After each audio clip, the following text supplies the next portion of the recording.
min ba'di. Ya Allah, kasihlah saya satu kerajaan, kasihlah saya satu kerajaan, satu harta, satu jabatan yang habis saya nggak ada orang lagi yang punya. Pokoknya kasih saya nih satu kemuliaan, satu kehormatan, satu jabatan, satu harta, ya, yang setelah saya nggak ada lagi yang punya. Makanya setelah Nabi Sulaiman nggak ada lagi itu. Yang puncaknya yang miliki kayak Nabi Sulaiman nggak ada. Dunia yang menguasai beliau, prajuritnya bukan cuma sekedar dari manusia, tapi dari hewannya, dari binatangnya, dari burungnya, dari jinnya, dari manusia, semua ikut apa kata Nabi Sulaiman.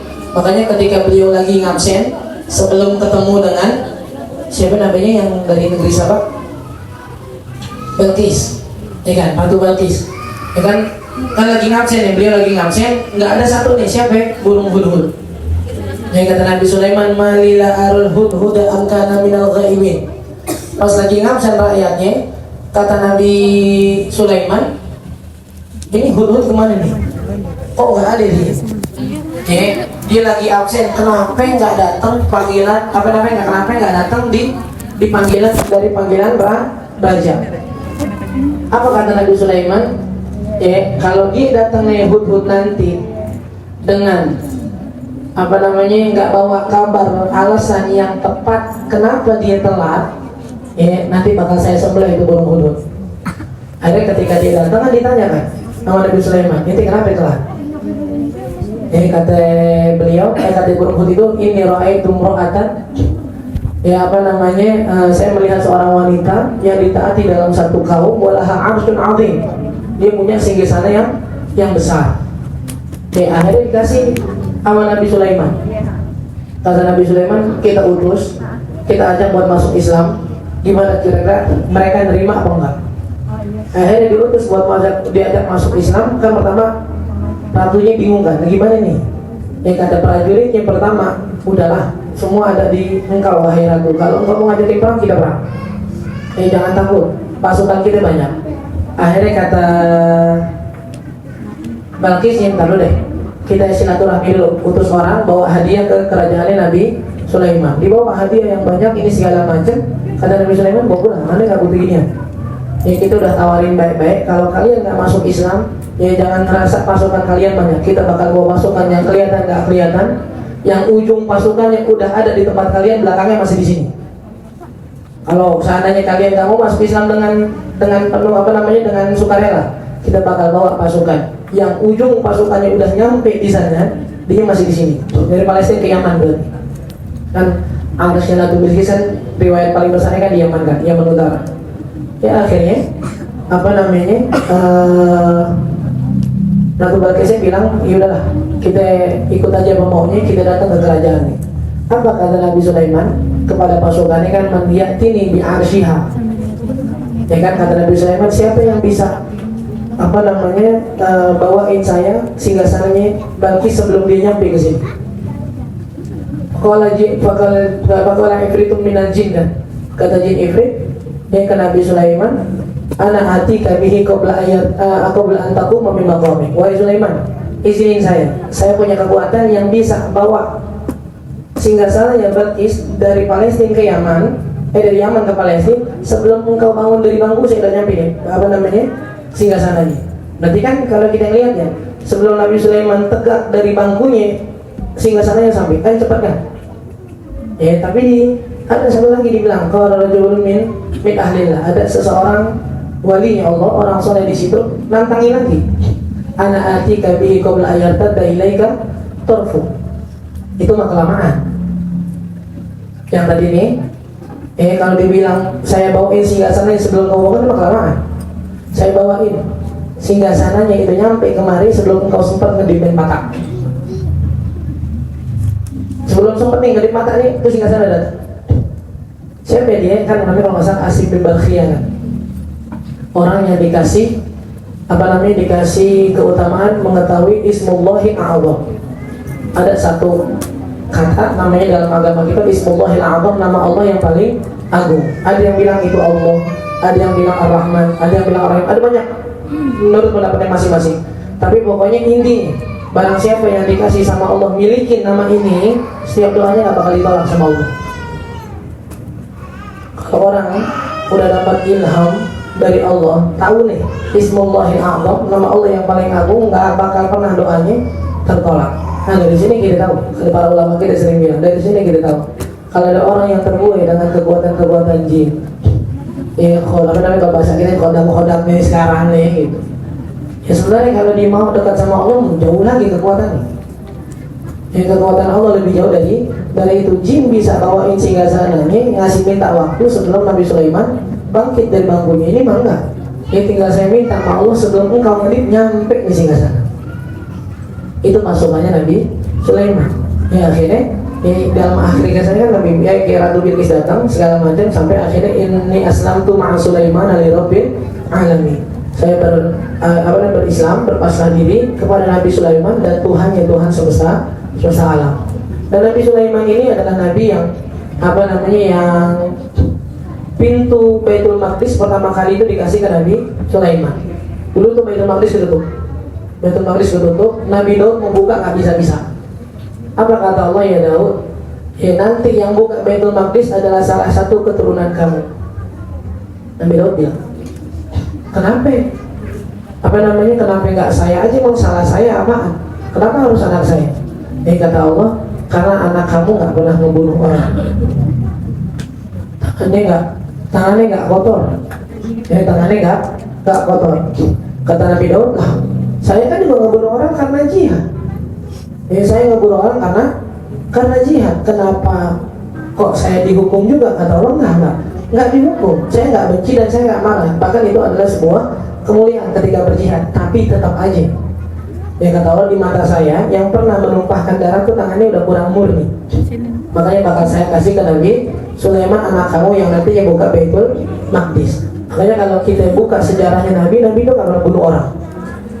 Bukan nggak jihad bukan nggak jihad nih. Nabi nggak pernah bunuh orang dalam jihadnya. Oh berarti Nabi mungkin mengecut kali. Nabi dari belakang cuma ngarahin doang gitu. Oh enggak. Nabi kalau perang itu saking beraninya orang pakai kuda, Nabi pakai keledai. Kalau kita tahu keledai ini, keledai itu kan ada kuda lebih kecil lagi kan zebra nih. Ini keledai lebih kecil. Keledai larinya nggak kencang nggak. Keledai itu kuat. Bukan larinya dicari kuatnya ya. Kalau ada orang nih yang kalau biasa kita lihat di gambar-gambar tuh orang masih pakai gerobak keledai itu keledai naik ke atas gunung meskipun jalannya lambat sambil. Ya nariknya kekuatannya bahkan lebih kuat, katanya lebih dari zebra atau bahkan lebih dari kuda. Tapi nggak kencang larinya. Terus maksudnya Nabi perang pakai keledai apa? Biar orang kafir tahu Muhammad kalau udah jihad atas nama Allah nggak perlu lari. Sampai Nabi datang ke tengah peperangan, Nabi bilang, Ana Muhammad bin Abdillah, ana nabiyyun la kadhib. Ana Muhammad bin Abdillah bin Abdul Muthalib, ana nabiyyun la kadhib. Saya adalah Muhammad bin Abdillah bin Abdul Muthalib. Saya lah seorang nabi yang nggak pernah berdusta dan itu bukan sebuah hal yang dosa. Maksudnya apa? Nah dari sini kita belajar. Nabi dalam hadisnya mengatakan, la yazalu imru'un fi fushatin min dini ma lam yusib malan haram wa daman haram. Nabi ngasih janji buat kita. Apa? Orang selama dia nggak nyentuh darah yang haram, ngerti nyentuh darah yang haram, nggak pernah ngelukain orang, nggak pernah bikin darah orang tumpah, nggak pernah bikin orang terluka, apalagi sampai ngebunuh orang. Satu. Dan yang kedua, nggak pernah ngambil harta yang haram. Insya Allah hidupnya tenang. Janji dari Nabi ya. Imma lam yusib daman wa malan haram. Selama tuh orang nggak ngambil harta dan nggak ngambil harta yang haram, nggak melakukan sesuatu yang haram dalam artian melukai orang lain, ila yazal fi fushatin min dini. Agamanya, ketaatannya, hidupnya enak. Makanya sampai tadi ya Allah ngasih pintu Baitul Maqdis ke Nabi Sulaiman. Padahal Nabi Daud membunuh orang juga gara-gara jihad. Cuma Allah pengen tetap di mata Allah itu yang paling mulia orang yang berhasil menaklukkan orang lain tanpa membunuh. Nah dalam sejarahnya Nabi kita lihat orang lebih banyak masuk Islam gara-gara akhlaknya. Ini bukan gara-gara peperangannya. Bahkan kalau ada peperangan pun ya kita nggak pernah dengar Nabi itu pernah membunuh orang. Tapi pernah ada Ustaz, kalau masalah Umayyah bin Khalaf, bukan Umayyah, temannya atau keluarganya ya mati gara-gara papasan sama Nabi. Bukan mati sebenarnya. Matinya bukan dibutuhkan bukan karena dibunuh sama Nabi. Dia pernah lewat sama Nabi, kalau nggak salah Nabi cuma pegang kayu. Kalau nggak kena pukul atau cuma hampir kena pukul sama Nabi. Habis itu dia kepikiran. Kan mereka yang bilang sendiri nih, Nabi Muhammad tuh penyihir kan. Ya akhirnya dia kepikiran tuh, oh, tadi Muhammad tuh kenapa ya mukul saya sengaja nggak dikenain, jangan-jangan saya disihir. 3 hari kepikiran mati. 3 hari kepikiran akhirnya mati. Jangan banyak mikirin sesuatu lagi. Nanti 3 hari lo mati lagi. Itu tuh. Padahal dia nuduh sendiri Nabi sebagai penyihir. Ya dipukul nggak kena, tapi gara-gara ketakutan malah mati sendiri. Inti. Ya dari Nabi Sulaiman kita belajar. Kalau pengen jadi orang yang mulia di sisi Allah, jangan gampang ngelukain orang. Khususnya kalau udah sampai ngelukain fisik. Yang kedua, jangan gampang ambil harta yang haram. Jangan, meskipun sedikit. Kalau udah bercampur sama darah dan daging, efeknya panjang, efeknya luas. Dan kalau seandainya kita bilang itu makanan yang sedikit 10.000, 20.000, 50.000 haram masuk ke badan, udah jadi darah dan daging yang mana yang timbul dari yang haram? Ada yang tahu nggak? Ada bercampur nggak tahu di mana. Dan kata Allah, entah yang timbul dari uang yang haram itu, daging yang tumbuh, ya darah yang tercipta dari uang yang haram, nanti tempatnya di neraka. Bisa nggak kita potong jari doang gitu? Oh ya Allah, saya makan gocap doang nih, duit haram, potong jari aja tuh udah ke neraka dah. Kan nggak mungkin. Berarti ketika ada yang harus dibersihkan sedikit dari badannya, mau nggak mau semuanya masuk neraka dulu. Sampai akhirnya semuanya nanti dibersihin. Makanya itu dah. Kalau berkali-kali kita ngomongin dunia, jangan cuma dari Allah, wa yattaqillah yaj'al lahu makhraja. Yang bertakwa, takut sama Allah, nggak ngelakuin yang haram, ntar Allah yang ngasih jalan. Yakinin, jangan setengah-setengah, insya Allah jalannya kelihatan. Jangan gampang pusing dikit, kejepit dikit, ujung-ujungnya ketakutan, akhirnya ngambil yang haram. Makanya udah kita sampaikan juga ke yang laki apa segala macam. Salah satu hal yang harus kita benahi di tahun baru apa? Jangan gampang kehilangan istiqomah. Jangan gampang kehilangan semangat dalam ibadah. Meskipun lagi kesusahan, meskipun lagi dilanda kesusahan, meskipun lagi kemiskinan atau dilanda rasa susah. Biasain. Jangan taat kita sama Allah dengan cara gue nggak apa-apa dah. Kadang-kadang kita kan nyebut begitu, gue nggak apa-apa dah begini asalkan begini. Gue nggak apa-apa dah Allah uji yang di sini asal jangan yang begini dah. Gue nggak apa-apa dah dikasih yang begini asal dikasih duit banyak dah. Gak apa-apa dah yang begini asal dikasih ini dah gitu. Kenapa taat kita kalau masih pakai syarat? Ya seakan-akan kita sama Allah taat masih pakai syarat. Kalau Allah ngasih begini, baru ntar gue bisa taat. Kenapa?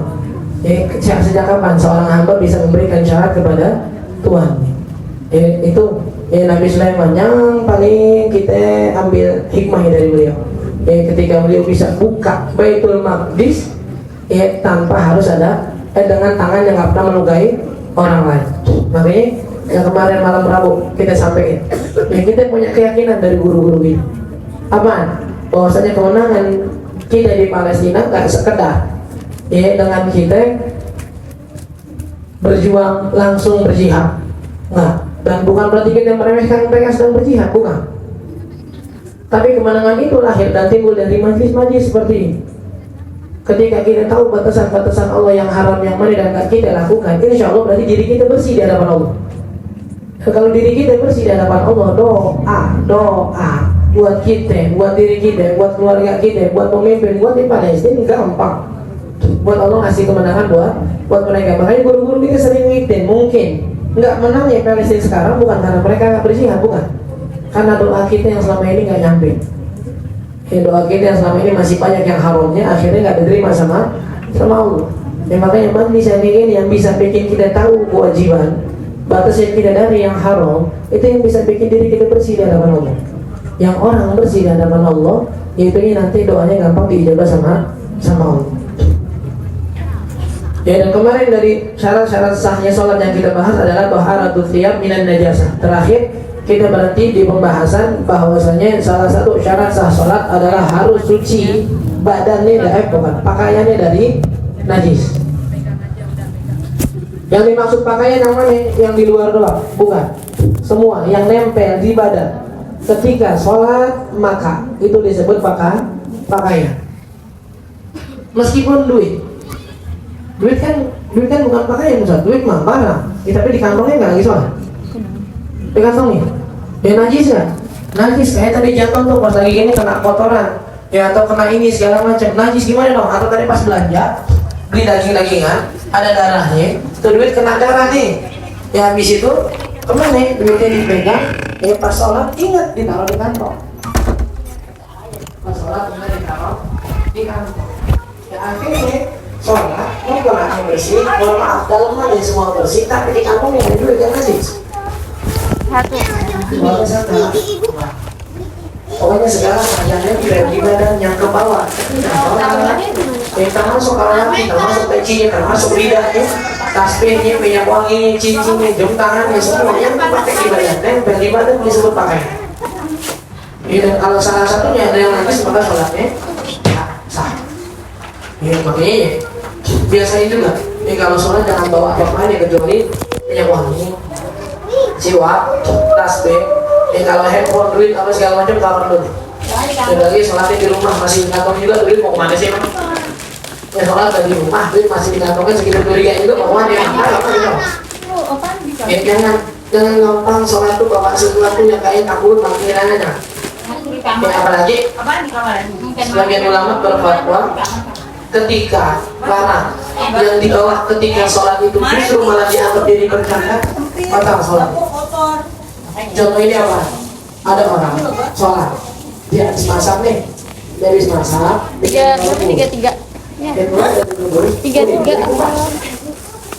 Bagus nih, dia udah boleh tuh dari rumah.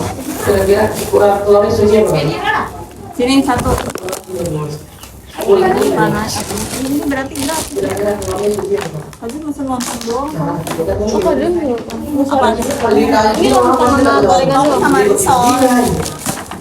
Oh, Itu apa? Gorengan. Nanti saya bilang dulu udah. Ini apa?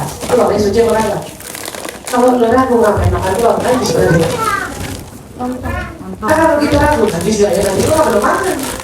Kalau ragu kita suci. Pas lagi sholat di bawah kita makan kita mau kena. Apa kecolannya? Telurnya suci kan? Jadi taruh di bawah di kantong. Berarti suci nggak? Badannya suci. Bagian suci nggak? Suci. Telurnya kan? Telurnya suci nggak? Telurnya kan? Kok bisa ya? Kakaknya boleh? Kalau membawa sesuatu yang dimasukkan ke dalam sholat. Terus sholat buat telur apa nih? Ayo coba dari dapur, bikin telurnya direbus, pendek-pendek dikupas. Ditanya sama saudara rumah itu mau sholat, lu ngapain? Bingung lu mau sholat, mau ngapain? Ada yang mau dikasih padang buat tambahan lauknya, ya kali lah. Ya habis masak mie lupa telurnya, kali lah. Masak telur matang, maksudnya niat banget masak telur matang, telur masih ngomong, mau sholat. Dia kalau buat sendiri, buat kasih minyak wangi, dia mau sholat, iya, buat telur, sholat, telur, ada dia mah. Yang ini 3 juga. Enggak, ini 2. Oh, 1 juga. Oke, Bang. Ini yang ini 1 itu 2, yang itu 2. Itu 1. Masalah ini oke, Bang. Ini 3. Kan ada kan gerakan 3 kali kan? Gerakan 3 kali dengan anggota badan yang berat. Intinya kalau anggota badan yang kecil-kecil kayak apa? Jelitan mata, jari, yang ngeluarin lidah. Misalnya kayak basahin bibirnya ngeluarin lidah gitu. Mata nggak sholatnya? Enggak. Soalnya mata enggak. Selama niatnya enggak bercanda. Angkat alis, batal nggak lagi sholat? Enggak, selama niatnya nggak bercanda. Beda lagi. Kalau lagi sholat, saudara lu datang, lagi sholat, alisnya nggak, lu ngapain? Lagi sholat nggak enak lu, alisnya kayak diangkat gitu, ngapain? Ponakannya lagi main di kamar di timur. Tapi kan itu kalau berangkat mata nggak selama niatnya bercanda. Makanya dulu saya sama hal sholat dibercandain dari awal aja udah nggak sholat. Makanya juga ada hukuman berat kan buat orang-orang yang berusaha membatalkan sholat. Jangan dengan gampang bercandain orang lagi sholat, meskipun hanya seru. Emang seru sih, makanya seru lagi. Yang bikin orang batal ini seru lagi. Coba tidak, jangan. Coba hasil. Oke, semua yang nempel di badan ketika lagi sholat dan di bawah, ketika itu kan disebut sholatnya nggak sah. itu suci dari pakaian. Yang selanjutnya apa? Suci dari najis. Suci najis dari pakaian. Selanjutnya apa? Suci najis dari tempat. Oh ya, suci makan al-hayyid alladhi yushbihuhu al-musalli bi salatihi. Wa yadkhulu fil makan ma baina mawdi'i qadamihi ila makani sujudi. Yang namanya tempat nih, kadang-kadang kita sholat kan pakai sejadah ya. Kalau berbuat kalau di rumah pakai sejadah nih. Yang namanya tempat yang mana sih? Kadang-kadang kita dapat apa namanya agapan atau beli sejadah yang lebarnya kalau di kecil yang panas. Jadi makanya berkali-kali kita bilang kalau nggak salah, ya sudah lima pernah ingetin juga. Dalam satu video yang lewat dia pernah ingetin juga. Kalau ke masjid atau sholat jamaah yang ketika taraweh atau mungkin sholat id, kalau kita nggak yakin masjidnya, sejadahnya bersih, kita kalau sudah di rumahnya, mohon maaf, bawa sejadahnya jangan dilebar-lebar kayak permadani alami. Tapi ini ada isinya apa enggak? Kayak gimana Ustaz? Udah, kayak pengumpulan gambar. Udah segitu nih, berdiri di sini. Jangan yang lebar-lebar. Apalagi orang yang kurus sejadahnya 2 meter, 2 meter mau ngapain? Mak bahar lu. Udah sejadahnya sekiranya kita lebarin kaki, kita buat segitu. Kenapa mak? Di kita ini kadang-kadang entah orang yang punya sejadah yang malas atau terkadang yang samping kita yang gak enakan. Buat ngapain? Buat kakinya satu nyangkut di sejadah kita buat ngerapetin sok. Ini sejadahnya lebar, orang yang kurus-kurus nah. Jadi tengah-tengah siapa yang intan? Tengah-tengah siapa jadi kalau begini? Makanya mau nggak mau kalau seandainya kita ngomong sejadah yang udah lebar, nggak ada lagi video yang lebar. Nanti itu sih ada orang bilang, maka dia soalnya. Jadi ini apa injek aja kalau bareng-bareng. Yang penting soalnya jangan sampai tengah. Ya jangan apa namanya. Terus kalau nanti kita bilang tempat berarti satu sejadah kotak terus tempat. Terus atas bawah tempat enggak. Yang namanya tempat cuma yang atasnya doang. Ini sejadah ini. Bawahnya najis. Kering. Yang kering dan nggak nembus sampai akar. Boleh nggak sholat kita gerak? Terus sejadah kita sholat di atas bawahnya. Atau gambarnya. Ini ada begini.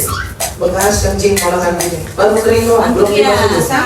Kita sholat sejadah, sholat di atas sejadah ini, sholat di atas. Gambaran lebih enak lagi, sendal. Ini jangan lihat kita. Kira misalkan orang sholat di kamar, kita ini kan orang sholat di jalan panasnya, akhirnya pakai sendal. Ya sendalnya bawahnya udah dilepas gitu sendal. Jangan pakai. Kalau dipakai jadinya nempel. Dilepas sendalnya diinjak doang. Atasnya suci nggak? Suci. Bawahnya ada najis. Sama soalnya sah. Karena yang dihitung tempat dari bagian atas yang diinjak najis apa? Meskipun bawahnya ada najis. Terus kalau nanti dibilang secara keseluruhan sejadah kita sholat di sini doang. Kalau keseluruhan sejadahnya segini, sholat segini doang. Ya segini. Ya sampai sini lah. Jadi di ujung sini saja. Tadi saya lihat nih, kayaknya kena kencing ponakan nih. Di ujung doang sih. Tapi masih di sejadah ini deh. Sama nggak soalnya? Ini satu sejadah nih, ingat ini. Satu sejadah. Ya tapi ada permasalahan bahannya kan di bawah nih. Ini di sejadah yakin. Dua lagi di atas, bekas makan jenak. Ya, dia sholat. Dia sholat di atas sejadah tersebut. Sholatnya sama nggak? Sama nggak? Kalau nggak? Kalau nggak sholat nggak pas sejadah besok nggak? Keubi dia langsung keubi. Selama tangan, kepala, dada, kaki, nggak ada yang nyentuh nanti yang tadi. Jadi yang namanya tempat al-hayyid dari yusbilu musola sumusola di solati. Karena namanya tempat itu yang memang bakal kesentuh sama seorang yang sholat itu dia apa? Ya di ujung aja itu sudah di sini, di sini sampai kan nggak ada yang najis. Sholat nih, kecuali tangannya apa ya? Baru balik. Tapi enggak tadi itu sama sekali. Bukan nanti jatuh di atas najis itu enggak juga. Sholatnya sah. Tapi masih satu sejadah. Banyak. Makanya kalau kita bilang lah kalau mau diperkecil lagi skala tempat sholat yang nempel sama kaki pas diri, ya kan? Terus pas ruku, misalnya orang biasanya kan namanya muka lebih panjang daripada nih kan, biar nutupin kakinya kan. Nah itu begaran nih lebaran dari mukanya tuh, yang sekiraannya dia tuh ada najis nggak sekiranya? Enggak, oke sama. Ruku sujud, pas sujud. Mukanya, kalau misalnya mukanya lebar, ya, mukanya lebar, mukanya panjang, pasti kan masih ada bagian dari muka yang jatuh kan? Iya kan? Ini bagian muka yang jatuh, ini bawah ini, ada najisnya. Mana lagi? Tapi dia pas bagian kepala, sama ada yang bukan najis ya, tapi semua sama najis.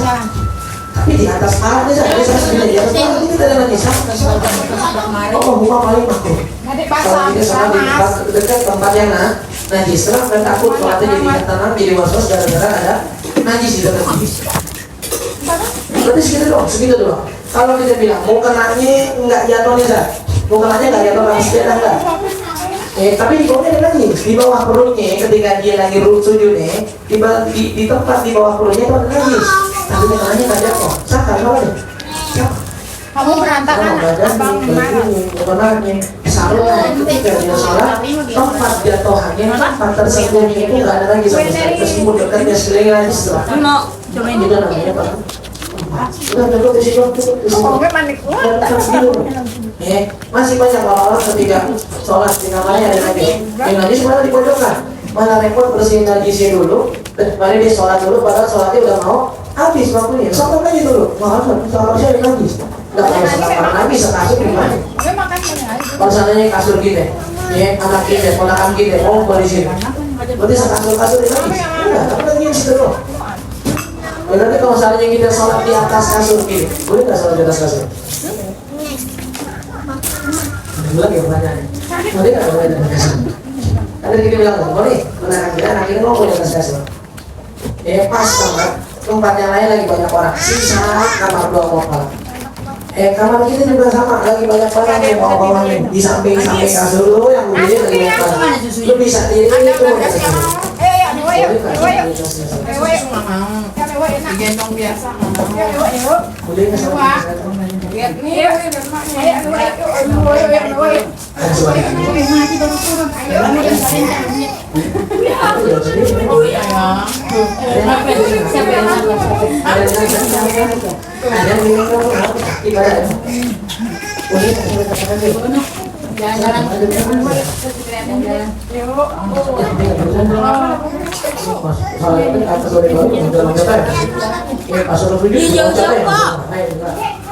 Tapi kan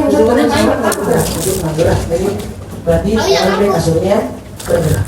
Kalau kasurnya bergerak, tapi kan yang sekarang kita nggak boleh sholat di atas sesuatu yang bergerak karena kita pergerakan pada kiri. Apa?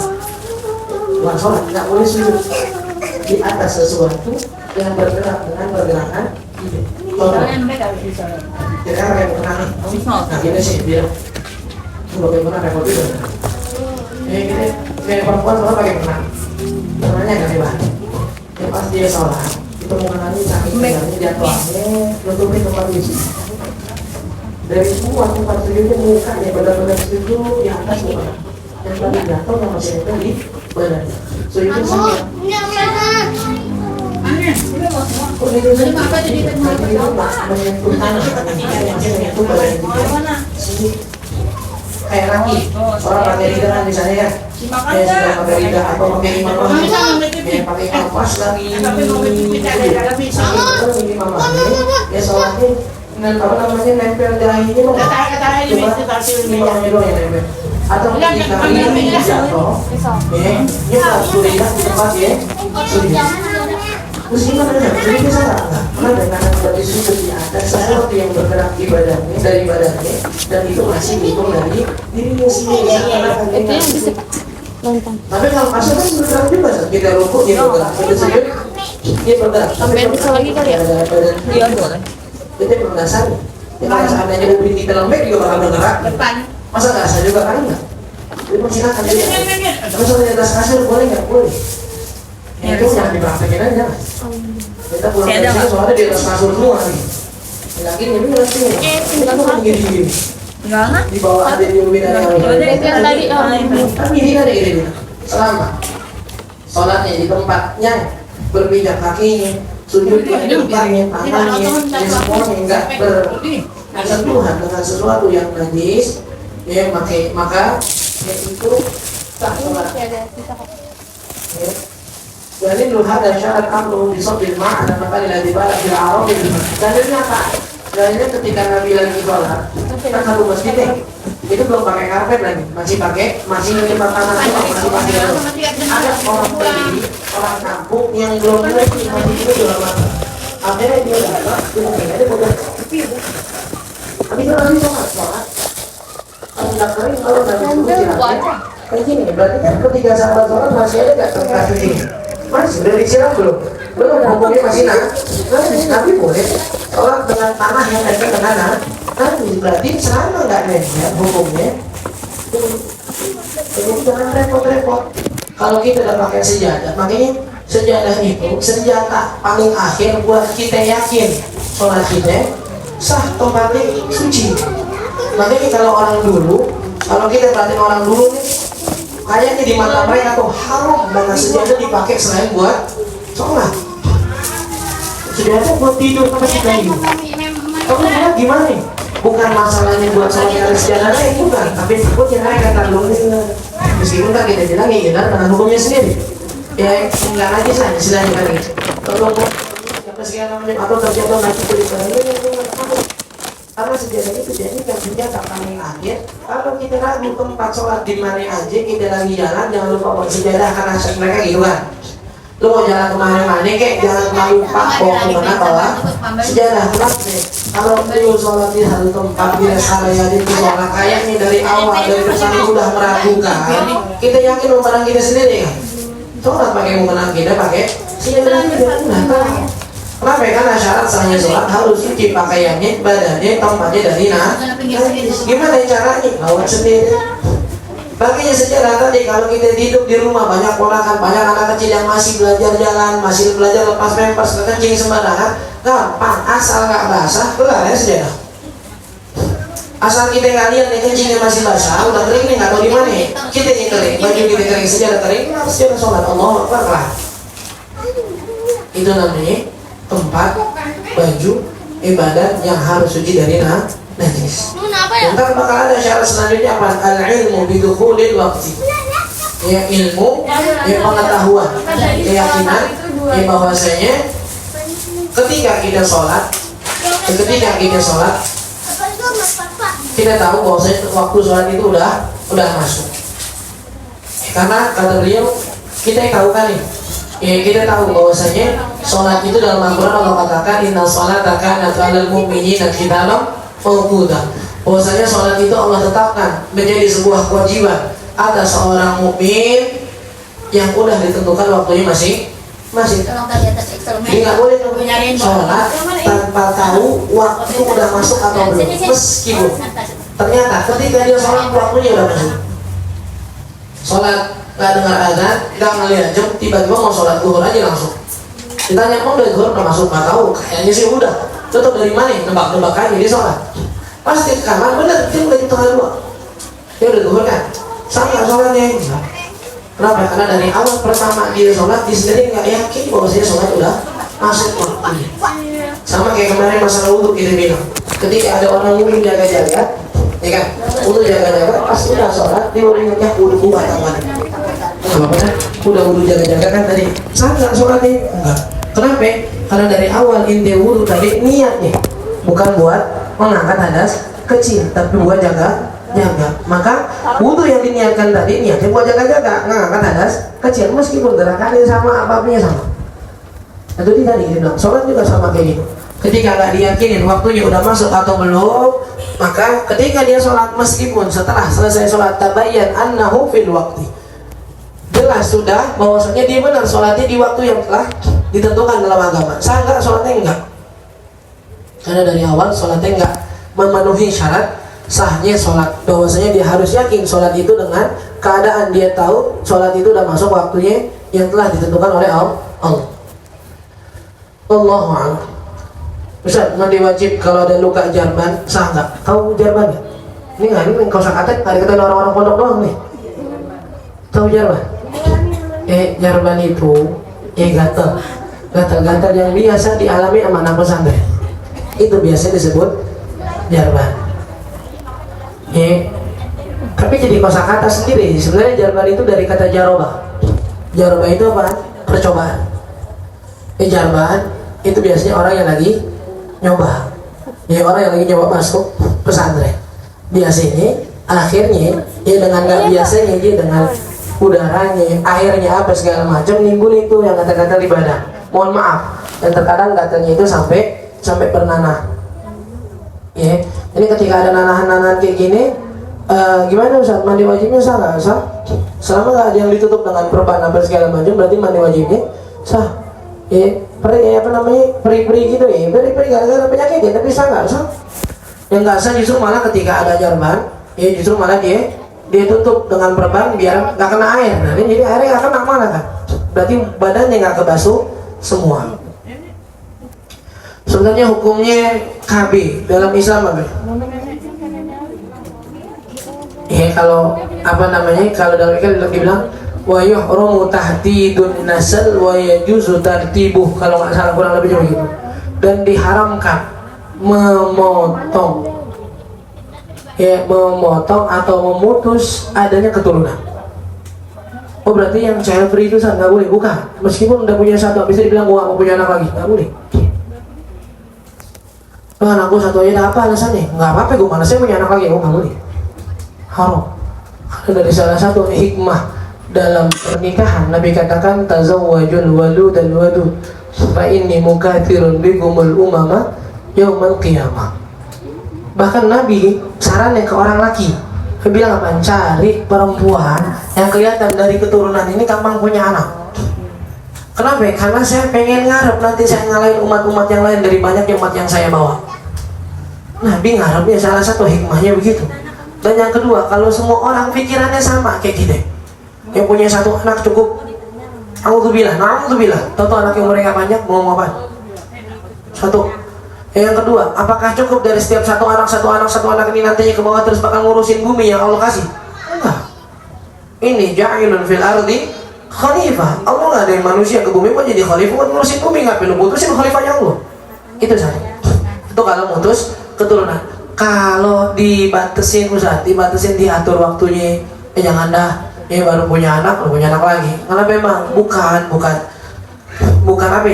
saya nggak mau punya anak, bukan. Saya orangnya capean Ustaz. Kalau ntar baru punya anak kecil, punya anak lagi, yang lari ke kanan, yang lari ke kiri, repot nih. Gara-gara ngurusin anak doang saya kayak gangsing di rumah muter aja gitu. Boleh nggak? Boleh. Nunggu kedian dikit dah, setahun 2 tahun nih udah bisa main sendiri, baru punya anak lagi, boleh nggak? Boleh. Silahkan. Bahkan mohon maaf, kalau bahkan dasar keimanannya yang lemah, gara-gara takut punya anak banyak-banyak nanti duitnya nggak cukup, kalau masih dibilang boleh nggak? Boleh. Tapi malu sama Allah. Kemarin majelis Imam Senin kan nanya gini, ini saya tanya di sini. Ketika ada orang punya anak 2, 3, dibilang cukup dah punya anak. Kenapa emang? Udah cukup dah. Emang apa sih? Entar lu punya anak 2, 3 aja udah repot. Yang ini masuk sekolah SMP, yang ini SD, yang ini masuk TK, yang ini beli pemposnya, yang ini beli susu ini segala macam, repot.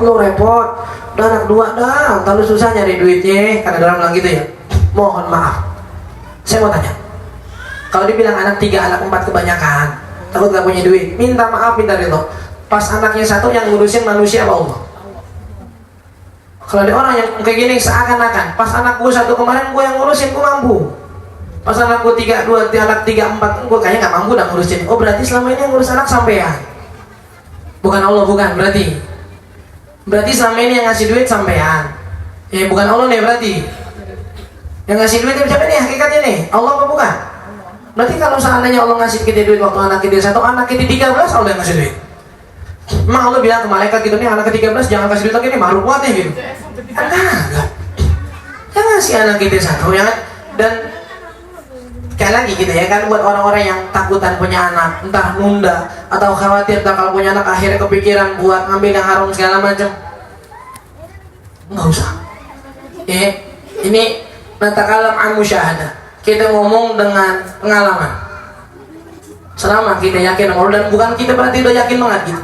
Tapi selama kita yakin sama Allah, kita jaga hubungan kita sama Allah, kita punya berkah dari guru kita, dari orang tua kita, datang waktunya punya anak, tenang udah. Gak usah dipikirin tak kalau kita punya anak gimana, tak kalau anak-anak kita nambah gimana. Gimana nih? Kalau tadi dibilang wah ini nggak kuat tuh saat badannya capean, punya anak langsung 3 kayaknya deketan nggak bisa, ntar ada dari silakan. Bahkan tadi kita bilang kalau dibilang wah atau udah nih anak gua 4 aja udah capek banget gua ngurusinnya, nyari tambahan ini segala macam, anak gua 5 mau nambah lagi, aduh nggak ada. Emang kenapa? Yang ngasih duit siapa sih? Yang ngasih rezeki siapa? Kok segitu ketakutannya ada apa? Jadi mohon maaf kadang-kadang kita jadi menilai orang-orang begini kayak ngerasa sombong deh. Sombongnya kenapa ya? Sombong seakan-akan kemarin anak lo yang ngurusin lu bukan Allah gitu. Ya meskipun tadi keimanan orang gak bisa kita paksa ya. Keimanan orang gak bisa kita paksa. Ada orang bilang, wah anakku 3 cukup aja lu. Wah gak percaya mau lu gila lu. Jangan ngomong gitu aja, wah percaya mau lu gimana lemah banget. Udah rezeki dari Allah gitu. Jangan, gak bisa kita paksa enggak. Tapi kita cuma mau bilang gitu doang. Ya, kenapa kok jadi seakan-akan kita yakin sama diri kita sendiri tanpa bantuan dari Allah. Amin. Jadi mutus keturunan nggak boleh. Kalau ngatur silahkan. Bahkan dengan masalah takut ke ekonomi silahkan. Dan kita nggak suka dengan ucapan-ucapan orang-orang sekarang. Jangan gampang buka sosmed. Di sosmed orang cuma menceritakan pengalamannya dia doang. Yang akhir dengan pengalaman dia kita jadi ketakutan. Makanya kalau belum kaya jangan punya anak. Gue kawin ngapain? Kalau bilang makanya kalau belum kaya jangan punya anak. Lu bikin gue kaya dong biar gue punya anak. Ayo enak lu kaya lu punya anak, yang miskin lo jangan punya anak. Jangan ajak anak kita buat hidup susah kayak kita. Mereka pantas bahagia. Ya siapa sih orang tua yang mau anak hidup susah? Lah ngomong PA banget lagi. Ya jangan ajak anak hidup susah kayak kalian, biar cukup kalian aja. Makanya kalau belum bisa nih jangan punya anak dulu. Satu, anak bukan kita yang ngatur. Yang kedua, mau kapan? Kalau ente udah punya duit, ente yakin Allah masih langsung kasih anak? Ini omongan dari orang yang mau punya anaknya. Jadi kalau ente bilang nih jangan punya anak dulu dah, kita cari duit. Ntar pas punya duit, yakin Allah langsung kasih anak? Ini orang yang udah balik ke dokter, ke tukang urut, ke jamu, semua dicobain. Gak punya anak juga, duitnya banyak. Terus kita malah takut punya anak gara-gara punya duit. Jadi hidup dunia gimana sih? Yang punya duit nyari anak, yang bisa langsung ambil malah takutan punya anak.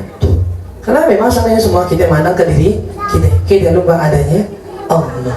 Makanya nasihat kita di tahun baru ini belajar apa? Belajar biar bisa jadi hamba yang beneran dikit. Hamba yang beneran dikit, hamba yang percaya dan melihat sama Allah.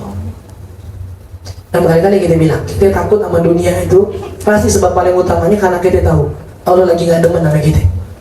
Kalau kita yakin banget, gue lagi sholat mulu, gue lagi baca Quran mulu, duhanya gak lewat, witirnya gak lewat, tahajudnya full 3 bulan gak pernah absen. Pede dia. Ada orang bilang, lu hidup lu gini-gini aja, sih tenang ada Allah. Lagi begitu soalnya, hati juga nyaman. Lewat aja duhanya ratib ini. Lu duitnya gimana? Aduh, gue pusing banget sama dunia gimana nih? Itu ada nih duitnya tapi agak haram dikit, gak mau beda kerjaan dulu dah, yang penting dapat duit dulu dah. Kenapa kita gak sama Allah lagi? Gak tau kayaknya, gua ceritain dah. Nah, gak enak ngomongnya, mau jujur gimana lagi gak sholat, lagi buka aurat, lagi ini segala macam, dia tahu hubungan sama Allah jelek, gak bakal udah.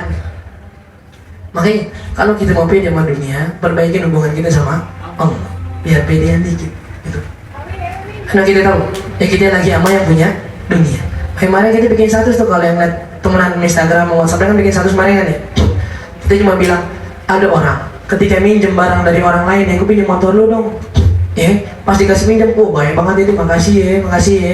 Nih motor lu gue rawat itu, gue habis cuciin tuh, nih gue isiin ya. Kenapa memang? Biar orangnya nggak marah. Kita kalau minjem lagi, gampang. Dan pas kita lagi butuh-butuhnya itu barang, nggak diambil gitu aja. Karena dia tahu dia senang sama kita. Kok bisa? Ada orang yang lagi minjem dunia sama Allah, bikin marah Allah tuh kenapa? Nggak takut dunia langsung diambil sama Allah bagaimana? Nggak takut dunia sama Allah diambil, nggak. Dan makanya kalau kita segitu pedenya kita minjem barang sama orang yang baik sama kita, nggak bakal diambil tiba-tiba. Kenapa kita nggak pede sama Allah bahwasanya dunia bakal dikasih? Kalau Allah nggak marah sama kita. Tapi kan tadi kita bilang nggak pedenya gara-gara kita tahu Allah lagi nggak serta sama kita nih. Kalau kita udah cuma pengen punya anak satu aja, apa itu namanya tentang takdir Allah? Itu tadi jelasin dari itu.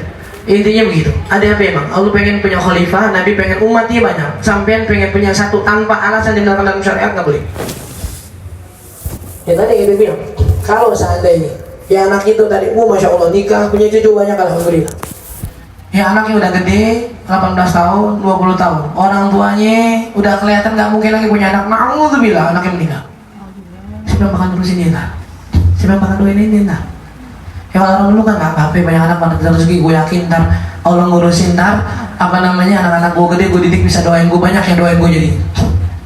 Nggak banyak. Ini pribadi yang kita dengar. Makanya hal yang paling kita bikin senang nih sekarang nih ketika orang nyebut nama kita disebut Abdul Rahim Abdul Ghafur. Untuk doanya bikin senang. Kenapa? Tiap orang ngomong enak dah Haji Ghafur dah. Punya anak yang ngirimin pahalanya buat dia. Oh ya, orang-orang dulu punya banyak anak niatin begitu doang. Nah kita punya anak satu nggak mikir ke sana soalnya. Yang kita pikirin cuma kalau anak banyak ngurusinnya gimana. Kalau anak banyak ntar gue gimana. Kalau anak banyak ntar gimana. Akhirnya nggak dipikirin.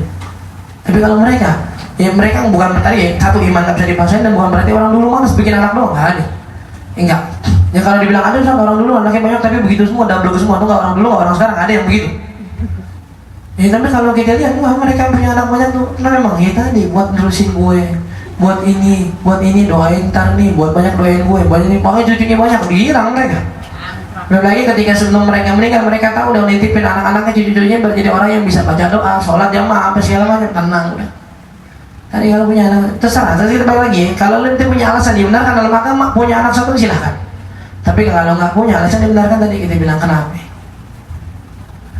Kalau kita nggak tahu kaki kita di belakang kelihatan lagi sujud apa sholatnya batal, kalau sampai akhir selesai sholat dan nggak ada yang ngasih tahu ya nggak batal berarti. Tapi kalau ada yang bilangin tadi inti sholat tuh auratnya kelihatan, batal nggak? Batal.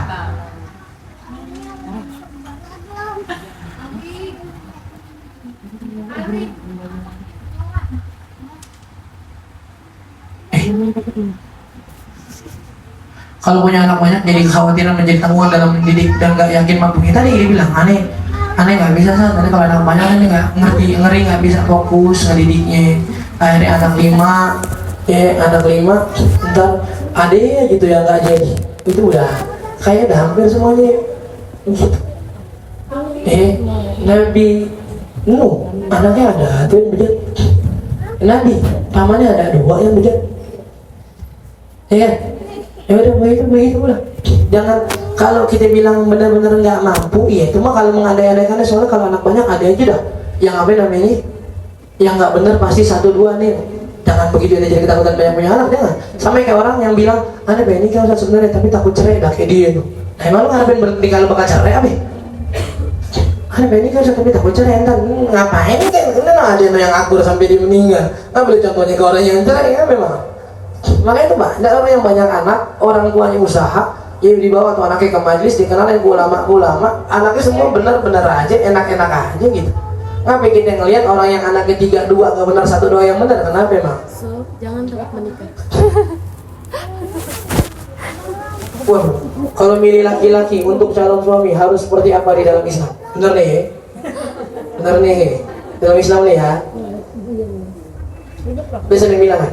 1. Nabi yang Nabi perintahkan itu idza atakum man tardawna dinahu wa khuluquhu fazawwiju. Kalau datang kepada kalian wahai orang tua yang kalian ridhoin, kalian senangin, agamanya baik, akhlaknya baik. Nabi nggak bilang harta di sini. Kalau di hadis yang pertama kan Nabi bilang kan, perempuan, laki dan perempuan. Biasanya, jadi ini sebenarnya hadis ini kita salah paham. Hadis itu maksud Nabi itu biasanya orang dinikahin karena 4 hal. Latar belakangnya, hartanya, tampannya sama agamanya. Ini 4 hal yang biasanya menjadi pertimbangan orang kalau mau nerima orang yang menjadi calonnya dia atau mantunya dia. Makanya Nabi tegasin di akhir, tapi kalau lo mau bahagia, jadikan orang yang kita pilih agamanya baik, ngedukung kita dalam agama, ngedukung kita dalam istiqomah dalam agama kita. Itu yang pertama. Makanya di hadis yang situ Nabi lebih jelasin apa ya? Kalau datang yang akhlaknya bagus, agamanya bagus, nggak Nabi bilang harta, nggak Nabi bilang apa? Emang harus begitu Ustaz? Bener nih Ustaz, nggak boleh mikir tampangnya gimana gini. Itu terserah. Yang Nabi tadi kalau dalam Islam ya begitu doang. Kalau Islam nyuruhnya agama sama akhlak. Kenapa memang kalau orang punya agama, punya akhlak, kata Nabi siapa orang yang berakhlak adalah mereka yang ketika benci sama istrinya nggak dihinain, dan ketika dia cinta sama istrinya dimuliakan. Dan kalau orang belum punya harta tapi punya agama, dia tahu kewajibannya dalam agama bakal maksa dia buat nyari nafkah buat bini. Tapi orang mau kaya sekalipun, kalau lagi lo nggak punya agama, habis duit buat mancing. Udah habis sama mancing, mau jenggo, beli joran ganti, beli handphone, beli mana, beli yang mau lagi main futsal, ganti sepatu segala macam. Bini mah nggak dasar bolong 3 didiemin. Ngerti kan ya? Kenapa Nabi bilang yang agama? Karena dengan agama mereka paham kewajiban mereka. Berkali-kali kita bilang hati-hati.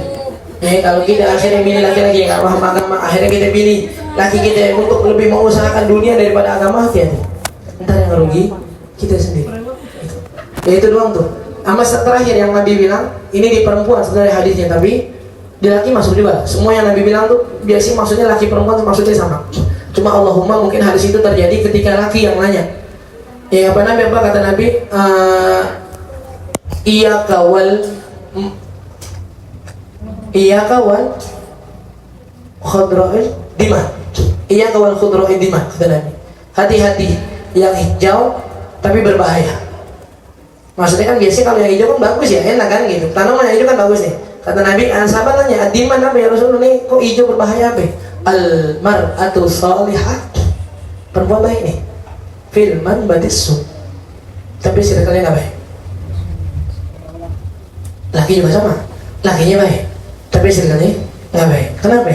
Kalau nggak takut ntar dia nular, kalau dia nggak bisa ninggalin circle-nya, atau lama-lama kalau pun sekarang dia ntar bakal ke bawah. Itu yang ditakutin sama Nabi. Dalamnya ngasih wanti-wanti jangan. Dan makanya yang agama, akhlak, bantu kita istiqomah dan circle-nya bagus. Masalah dunia, kalau kata saya Alwi 6. Latar belakang, harta, tampang. Tampang, harta, latar belakang. Terus satu lagi latar belakang, harta. Lupa satu lagi. Yang 2 terakhir akhlak sama agama. Kata beliau yang 4 ini silahkan ente bisa tawar menawar. Yang 2 jangan.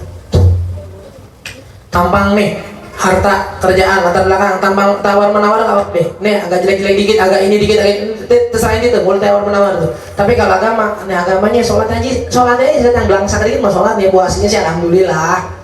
Ya zakatnya alhamdulillah, masih sholatnya nih masih nih. Ya latar nih auratnya sih paling sih masih buka baju sembarangan, masih pakai celana sebelek sembarangan. Yang perempuan masih buka auratnya segala macam, begitu doang sih. Itu mah gampang, dan ntar kita lengkapin dikit. Emang sampean lebih soleh dari Nabi Lut atau gimana? Nabi Lut ini nabi nih, doain bininya buat bener nggak bisa. Asia itu wali, doain Fir'aun masuk Islam nggak bisa. Lu siapa? Belagu-belaguan terima lu dah. Ntar kali bisa didoain. Jadi baik, dia nggak baik lu yang bejar. Yang repot jadi kan.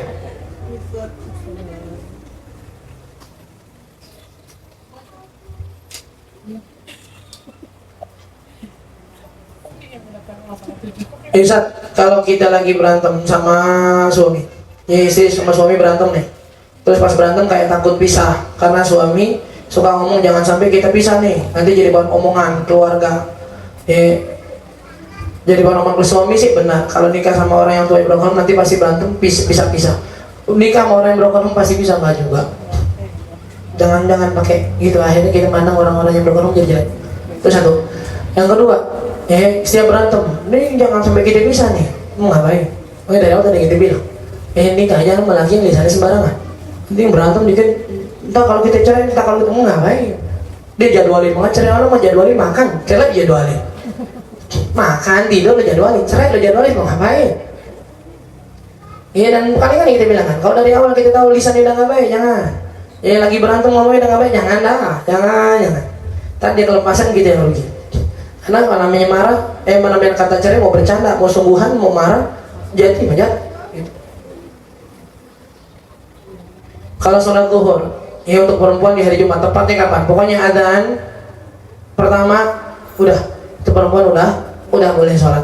Tapi kata perempuan dulu bagusnya tunda dulu, Ustaz. Boleh nggak? Boleh. Tapi ada alasan biasanya. Satu, mereka pengen dengerin khutbah dari rumah. Yang kedua, takutnya mereka pulang, mereka sholat suaminya pulang, itu yang ditakuti. Kalau lu nggak dengerin khutbah, kagak, suami pulang ya udah, mau ngapain itu, nggak mendingan sholat sekarang. Kalau tujuan dua kayak gitu kayak orang dulu masih akan, kalau enggak jangan. Atau setelah adzan kita boleh tadi kita bilang setelah adzan boleh. Kalau secara agama baik, ya tapi ya nggak bisa menjadi tulang punggung keluarga, hukumnya gimana? Ya nggak boleh juga. Ya agamanya baik, ngaji aja. Ya tapi nggak bisa nafkahin, mau ngapain? Lo belajar ngaji biar bisa nafkahin. Lo belajar ngaji biar tahu jadi rasa males. Lo belajar ngaji biar tahu batasan nafkahnya.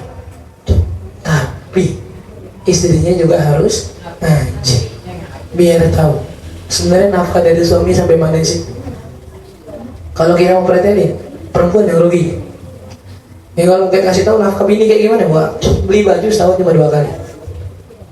Beli baju setahun cuma 2 kali. Kita lebarannya udah 4. Lebarannya doang nih 4. Hari pertama, hari kedua, seragam keluarga, seragam mertua. Lebarannya doang, lu 4. Harusnya setahun 2, lebaran 4. Belum dasar. Hadir haul sul yang kita cari sahabat yang kita cari hadir haulnya mendasarnya emang. Mumpung di Jawa murah. Mumpung di Jawa Ustaz murah. Kapan lagi kita ke Jawa? Kalau bukan bahasa haul. Oh ya buat jangan udah makan nih makan. Apa yang kita makan lihat tetangga enak tuh makannya ayam enggak. Tergantung gaji suami ente berapa. Makanya dalam Islam ada nafkah yang di bawah, ada nafkah menengah, ada nafkah yang di atas nih. Karena kalau kita laki di atas haram buat laki ngasih makan bini yang menengah sama yang bawah. Tapi ketika suaminya menengah haram buat istri minta makan ke yang level yang atas. Baik kalau orang yang tahu gampang. Nafkah harus kayak gimana nafkah? Sehari berapa? Sekarang kalau masak buat anak yang 1, anak yang 2, yang belum punya anak beda tuh. Berarti kalau sekarang belum punya anak atau sekarang anaknya 1, sehari masak berapa ya? 70.000 misalnya. 70.000 ya? Udah mewah gak? Udah mewah gak 70.000? Kita nanya yang tua-tua aja dah. Apalagi udah ngerasain susah. Nanya itu. Kalau yang merasa yang baru nikah, yang baru mau nikah, yang bayangin kayak Instagram gitu, jangan tanya dah. Tadi bilang 70.000. Buat anak 1 cukup gak? Anak 2? Pas-pasan. Oke, berarti anak lu 70.000. Nggak punya anak. Oh anggaplah berarti nggak punya anak gocap. Punya anak 160. Anaknya murah banget coba. Punya anak 270. Misal doang. Punya anak 380.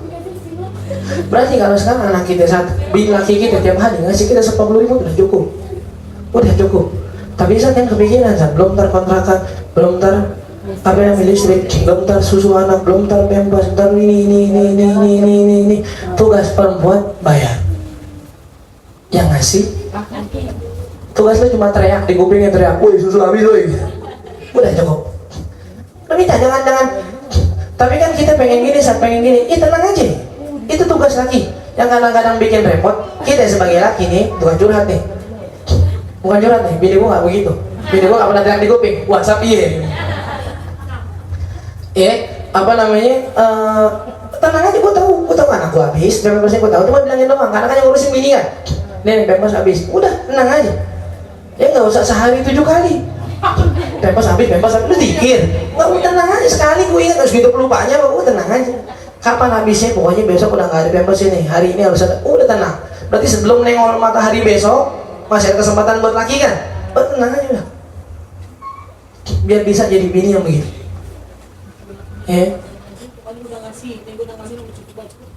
Nggak betul, kalau belum cukup nggak cukup. Teriakin tadi kita bilang, makanya kita bilang kan, laki udah ngasih lah, cepet, pokoknya itu cepet, cukupin. Gimana caranya? Anak 5 nih, anak 5, gua kasih cepet, pokoknya lu kudu cukup. Bagaimana caranya anak 5 kudu cukup? Nggak apa-apa. Bikin aja beli aja super bubur. Lo beli itu pagi makan super bubur, siang super bubur, malam makan mulus lu situ. Kalau lakinya nanya, lo apaan sih makan kangkung mulu, nih mulu. Yaudah bang, gini ya. Nih beneran nih ya, lo mau ngajarin lo, biar lo bisa jawab, tapi jangan songong sama laki ya. Gini aja bang dah. Kalau abang ngerasa capek cukup buat 5 anak, abang aja yang beliin. Nih saya request nih ya. Abang mau masak apaan? Punya telur ini sekalian nih bang, bumbu-bumbunya nih ya. Saya bilang ini, beli nasi nyentak 3 liter. Beli telurnya 1/2 kilo. Beli ini dia pulang mahal juga. Nah rasain lo, yaudah. Ngerti ya? Dan memang karena kewajiban laki-laki yang belanja harus ya. Bukan perempuan yang bayar, bilang aja lu masak apa nih hari. Makanya nih hari makan ya ayam enak lah nih. Ayam apa? Ayam hidup kalau bisa ayam hidup. Iya, nah ayam enak nih ayam nih. Ayam goreng bang, sama sambalnya sama sayur nih. Gimana gue belanjanya gimana nih? Udah bangun beli ayam nih. Ya beli ayam tuh bang di situ tuh. Yang murahan di situ tuh beli setengah ekor. Ya jangan setengah kulkas jangan setengah ekor. Bumbunya ntar ini bang nih. Terus apa namanya? Ntar sayurnya bilang aja tuh ke tukangnya tuh beli sayur asem ceban gitu. Beli ini nih, dah tuh ntar dan saya masakin dah. Udah. Bini boleh nggak begitu? Boleh. Baik kita bilang, kalau kisah yang bilang kalau bini lo mau belanja, alhamdulillah tugas tuh diringanin. Yang perempuan juga. Jangan songong gitu. Oh iya, lu udah ringanin, gak bersyukur loh. Lagu banget lu. Enggak udah. Kita bilang, lu kalau mau ngadu nasib jangan sama orang, sama laki bini nggak kelar-kelar. Gue capek nih di rumah nih. Emang lu enak? Lu katanya enak di luar nih. Ya, nah anak begini ini segala macam, lu belum tahu kan ketemu klien begini. Wah, mau balik-balik sampai tengah malam di berubutan lo balik. Makan kagak? Kalau posisi perempuan saat sholat yang sebelah nggak mau nempel dengan posisi kaki. Oh perempuan sholat yang di sebelah kiri nih kakinya nggak mau nempel, sah nggak sah? Itu cuma afdolnya jamaah doang. Yang ditakutin nama Nabi ada jarak nanti setan bisa masuk. Sama ini sujud kadang di atas mukena yang jatuh di sejadah. Baru tahu sekarang Ustaz. Gimana kalau punya waktu dikodok? Kenapa kita bilang dikodok? Bukan mau ngeringanin dan bukan kita berniat dengan nyebrang dengan madhab yang lain. Ada di madhab yang lainnya nggak apa-apa. Tapi di madhab kita, madhab Syafi'i tetap enggak. Kayak kita bilang, afdolnya itu kodok. Kalau nanti ternyata kodoknya nggak selesai, tenang. Ya ada di madhab lain yang bilang itu nggak masalah. Kenapa surat Fatihah aja yang pakai jawaban amin? Ya karena surat lainnya nggak ada doanya. Bahkan ghairil maghdubi alaihim waladdallin. Saya jalan yang bukan jalan orang yang kau murkai atau orang yang tersesat. Ini lagi doa nih. Ketika kata iyyaka na'budu wa iyyaka nasta'in, itu di situ Allah bilang, setelah ini semua permintaan hamba saya bakal kabulin. Makanya mintakan ihdinas shiratal mustaqim shiratal ladzina an'amta ghairil maghdubi alaihim waladdallin. Kenapa ada doanya? Berarti Fatihah doang Ustaz, jangan ada doanya. Enggak, surat lain ada. Padahal surat lain tuh kadang-kadang ketika ada ayat rahmat, Nabi suruh mintakan, ya Allah, ada ayat neraka nih, dalam hati ucap, ya Allah jangan sampai masuk neraka. Ada ayat tentang surga, ya Allah masukkan saya ke surga. Tapi kenapa nggak nyebut amin? Karena memang bukan doa bareng kita, bukan gitu. Bukan doa bareng, cuma Allah ngasih tahu ntar neraka begini, surga begini. Nah pengen kan? Nah doa masing-masing gitu. Kalau lagi head itu boleh megang apa nih? Boleh megang wudhu. Kalau lagi head boleh megang wudhu nggak buat jaga-jaga? Emang wudhu bisa dipegang? Jaga wudhu. Kalau lagi head boleh jaga wudhu nggak buat jaga-jaga? Jaga-jaganya gara-gara apa nih? Jaga-jaga aja Ustaz. Kalau seandainya head tidak berhenti sholat kan kudu mandi wajib. Jaga-jaga aja Ustaz buat megang Quran kan haram. Jaga-jaganya buat apa? Buat zikir. Nggak perlu wudhu.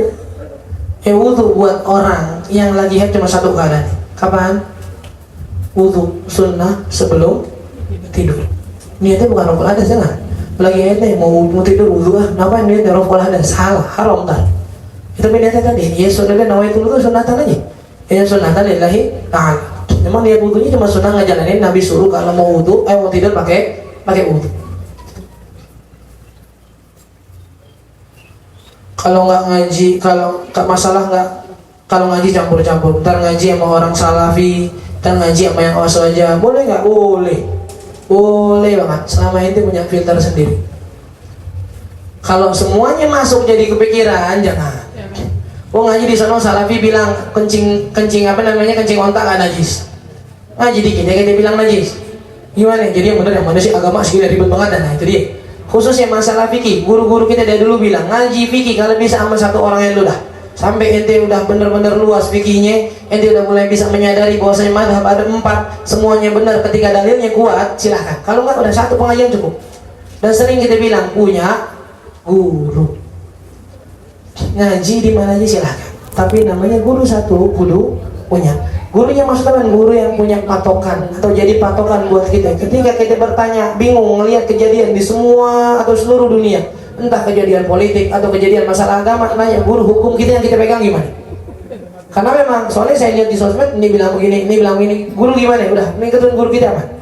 Gitu. Itu fungsinya ada guru. Tapi ketika kita semua ambil, nah ntar repot nih. Repot kita jadi pusing. Terkadang juga repotnya kenapa? Akhirnya kita beragama sesuai dengan nafsu kita. Klasik dari mana? Karena memang, gue lagi pengen ikutin yang ini aja. Ya besok yang ini aja, ya enggak. Agama nggak bisa dicampur tuh. Kalau wudhu menghalangi, napas pakai cadar gimana Ustaz? Kalau cadarnya ngalangin jidatnya, nggak usah. Maka buat orang bercadar kalau pengen sholat di luar yang musuhnya gabung laki perempuan, gampang, angkat dikit aja. Asal ada jidatnya, kena dikit aja ke sejadahnya ke lantai cukup. Udah angkat dikit. Ya, tapi ada laki ya buat sholat nggak masalah, darurat. Karena memang syaratnya kayak gitu. Ya kalau pakai aplikasi yang adzan, terus di masjid terdekat belum adzan, sedangkan di aplikasi udah adzan, boleh nggak tetap sholatnya? Tadi kita bilang, makanya dasar adzan itu bukan lewat aplikasi, bukan lewat masjid, lewat matahari. Kalau matahari udah geser, silahkan. Ya kalau emang aplikasinya yang lebih sering error, berarti percayakan ke masjid dan musola terdekat.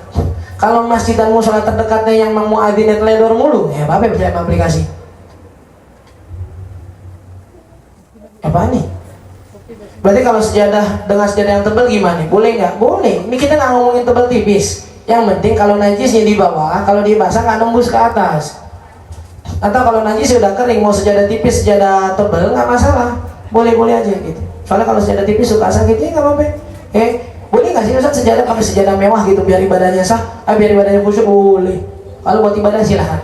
Ada ulama yang bilang jangan mewah-mewah, tapi kalau buat ibadah buat khusyuk silahkan. Ya kalau keputihan itu najis. Yang kemarin yang dibilang binian itu yang benar. Ya kalau keputihan itu najis.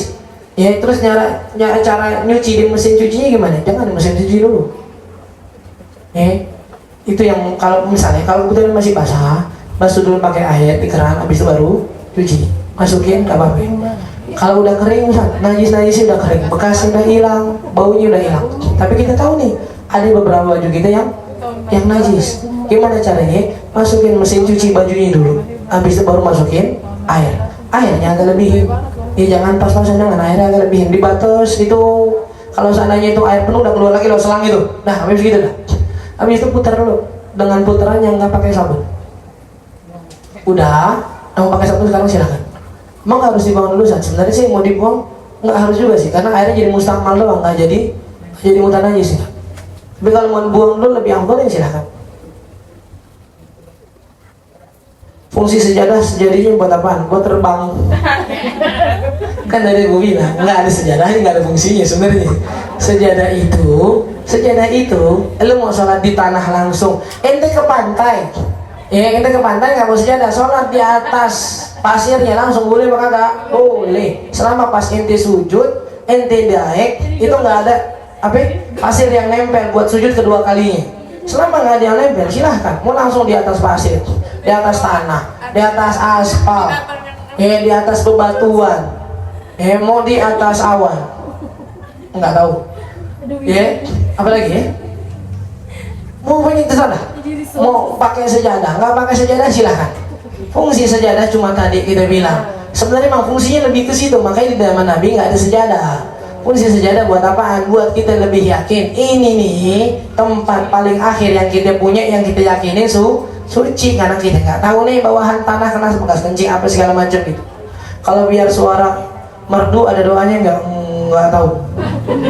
Aneh nggak tahu. Kalau ada suara aneh gue daerah kali. Suara gue gini-gini aja.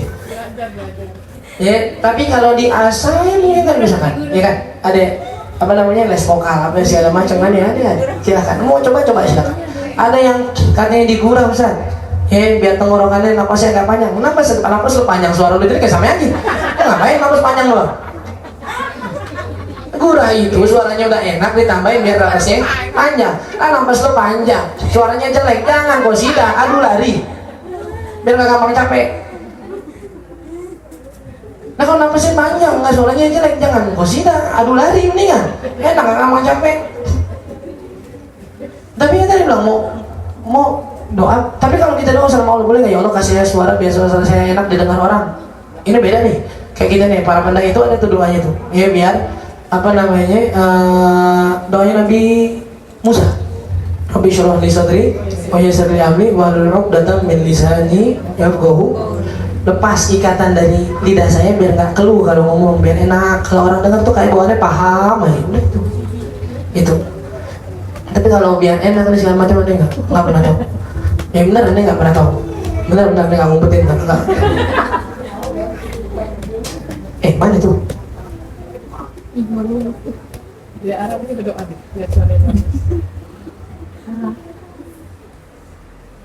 Kalau posisi lagi pergi, ketika mau sholat ternyata ada putihan di bagian dalam. Untuk dilepas kamu memungkinkan tempatnya. Gimana Ustaz? Ini nggak tahu. Dalam artian nggak, emang harus dilepas. Bisa. Ya lepasnya gimana? Terserah. Ente mau cari kebun dulu, ngumpet dulu, ada orang yang jagain apa segala macam, silahkan. Ada orang tuh ngambil satir musola dulu, dipegangin begini, terserah. Pokoknya yang penting lepas. Kalau enggak nanti sholat itu bakal dalam keadaan najis dan harus dikodok. Kalau tuh mungkin tuh bilang dengan solusi ini pakai pentilender yang gampang keputihan tuh, ada pembalut kecil pentilender apa segala macam pakai. Jadi kalau ini kamu tinggal buang itunya doang berarti. Tapi nggak juga, harus istrinya juga berarti kan. Istrinya juga harus, tapi itu tinggal buang berarti tinggal istilahnya nggak harus lepas celana dalamnya. Mungkin ada yang nggak betah nggak pakai celana dalam, terserah. Kalau tadi mau paksa pakai silakan, tapi tadi bakal nih. Kalau sholat, tapi bau ketek. Posisinya kita udah mandi lagi. Udah mandi Ustaz, tapi kita tetap bau gitu. Gimana fungsinya semprot baygon ya? Makanya kemarin pernah kita bilang kan, bedain antara bau sama kotor sama najis. Yang ditanyakan adalah najis enggak aman. Keringetan Ustaz, kerja di luar segala macam, mau sholat baju dalamannya lepek semua keringat, boleh nggak? Boleh, tapi nggak nyaman, bukan urusan lu. Urus nggak nyaman tuh pribadi lu ya. Allah minta sholat sebelum waktunya habis. Kalau mandi dulu keburu silakan, kalau nggak keburu nggak. Boleh nggak kita banyak apakah boleh kita banyak utang sama anak saudara atau orang lain dengan alasan buat belain anak kita sekolah di pondok pesantren? Boleh nggak? Boleh. Utang buat apa aja silahkan, boleh. Wah, tinggi banget bacanya. Kayak kenal kasusnya. Enggak, ini cuma cerita fiksi. Tapi kisah nyata. Boleh nggak kita utang buat anak kita nyantren? Boleh nggak? Boleh. Dan orang dulu begitu dengan penuh keyakinan dan usaha. Mereka bilang buat belajar ada aja jalannya. Tapi benar usaha, benar doa buat nyari ganti silakan. Intinya, kapan boleh ngutang selama kita yakin bisa bayar? Syarat utang kapan boleh ngutang? Ketika kita yakin bisa bayar, ngutang diperbolehkan. Tapi ketika kita dari awal yakin nggak bisa bayar, berarti haram buat ngutang. Boleh nggak jadi belain? Boleh.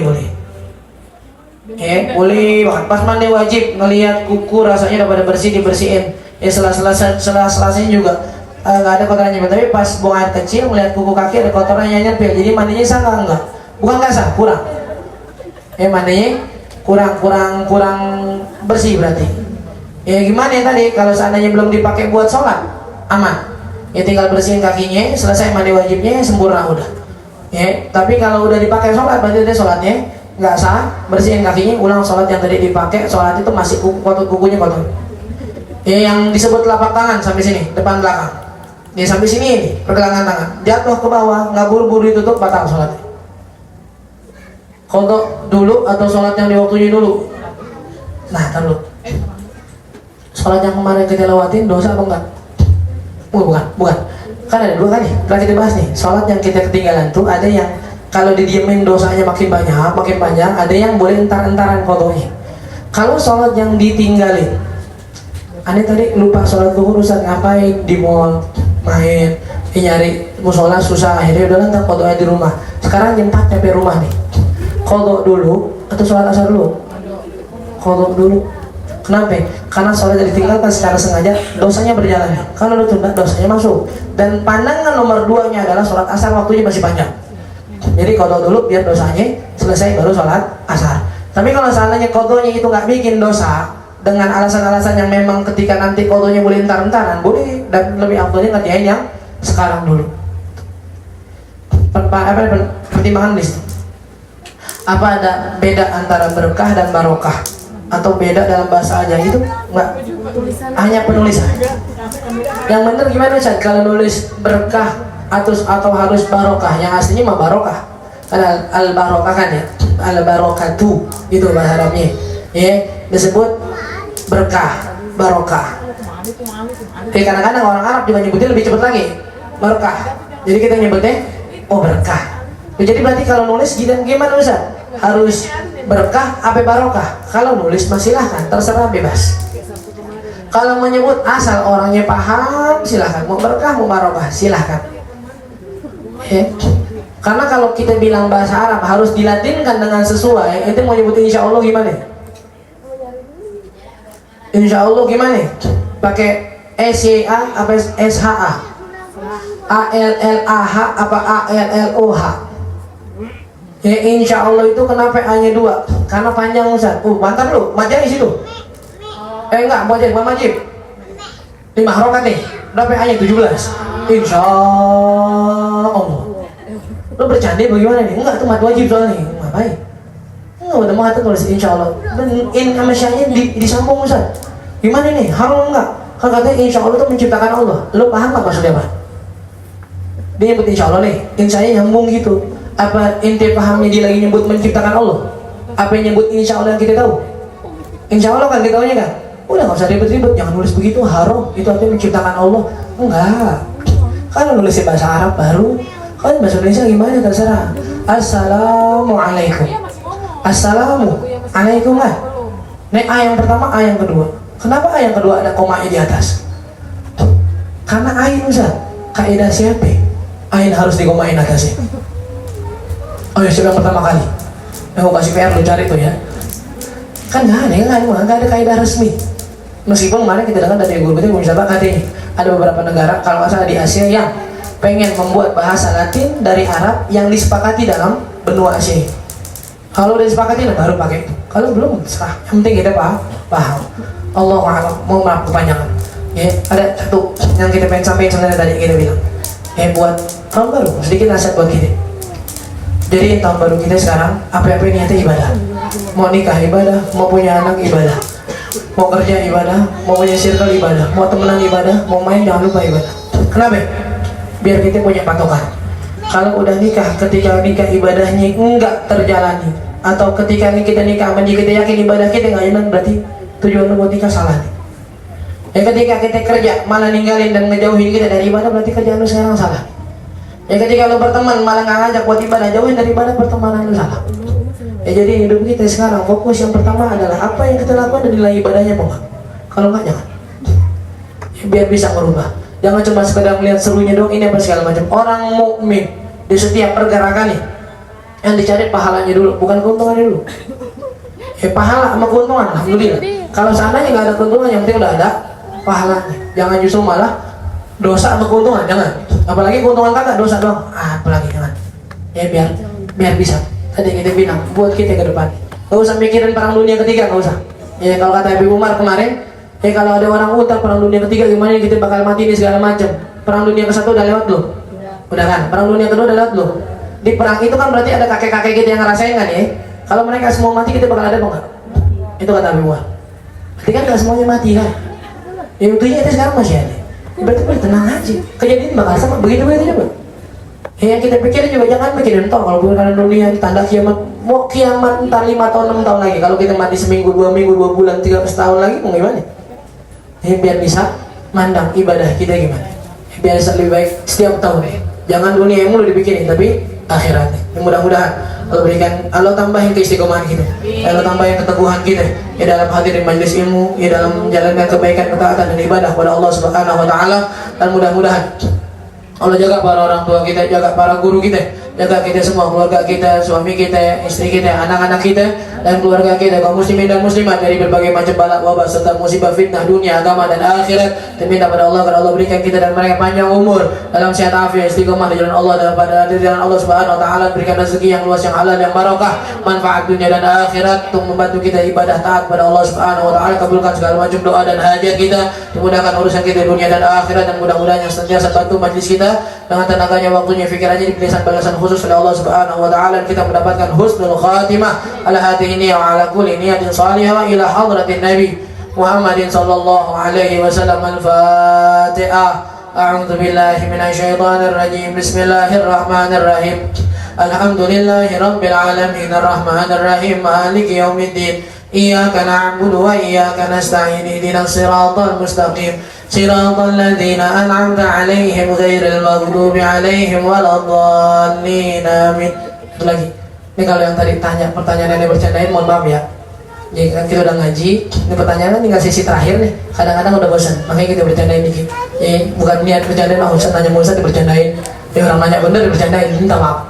Tinggal sengaja, bukan nggak sengaja sih, emang sengaja. Karena lu udah nggak sengaja, gue bohong lagi, sengaja. Ini sengaja cuma biar enak aja. Tapi pasti jawabannya ada. Ya pasti jawabannya tetap pasti akhirnya itu kita kasih jawabannya. Nastaghfirullahaladzim. A'udzu billahi minasyaitonir rajim. Bismillahirrahmanirrahim. Alhamdulillahi rabbil alamin wa sallallahu ala sayyidina Muhammadin wa ala alihi wa sahbihi ajma'in. Allahumma aghnina bil ilmi wa zayyinna bil ilmi wa akrimna bit taqwa wa jammilna bil afiyah wa haqiqna bil istiqamah wa a'idna min mujibatin nadama fil hal wal ma'al innaka sami'ud du'a. Rabbana ighfir lana dhunubana wa li walidina warhamhuma kama rabbayana shighara. Rabbana atina fid dunya hasanah wa fil akhirati hasanah wa qina adzaban nar. Wa sallallahu ala sayyidina Muhammadin wa ala alihi wa sahbihi wa sallam. Walhamdulillahi rabbil alamin.